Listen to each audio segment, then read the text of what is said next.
হিমায়তপুরে 1295 সাল 30 ভাদ্র তার নবমী তিথি শুক্রবারে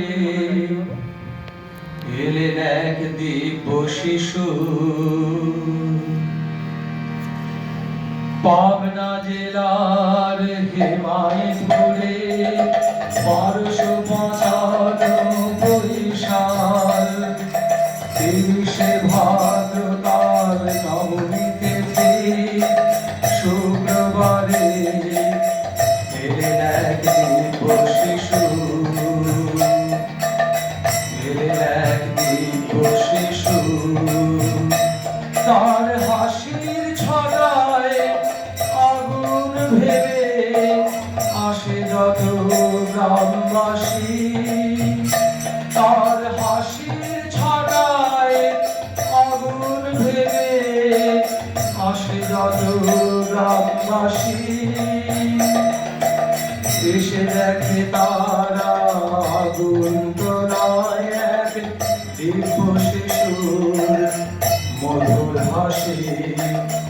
এসে দেখে তারা আগুন তোলায় এক দিব্য শিশুর মধুর হাসি। তার হাসির ছটায় আগুন ভেবে আসে যত গ্রামবাসী। এসে দেখে তারা আগুন তোলায় এক দিব্য শিশুর মধুর হাসি।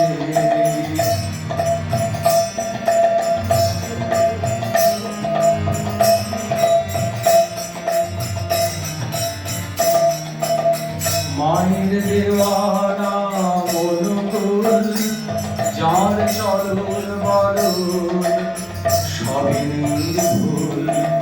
মায়ের দেওয়ানা অনুকূল যার চরণ বরণ সবই নির্ভুল।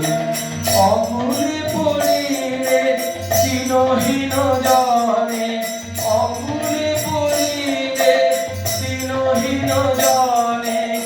নুয়াইল শির কহিল কথা, ফুল দিতে তারে সেধ প্রাণপণে। ফুল দিতে তারে সেধ প্রাণপণে। দুঃখ করে তার নাশিও ব্যথা। অকুলে পড়িলে চিরহীন জানে, অকুলে পড়িলে চিরহীন জানে। নুয়াইও শির কহিল কথা, ফুল দিতে তারে সেধ প্রাণপণে।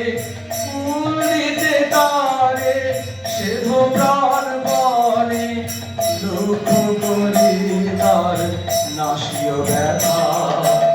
পাবনা জেলার হিমায়তপুরে 1295 সাল 30 ভাদ্র তার নবমী তিথি শুক্রবারে এলেন এক দিব্য শিশু। এলেন এক দিব্য শিশু। এলেন এক দিব্য শিশু।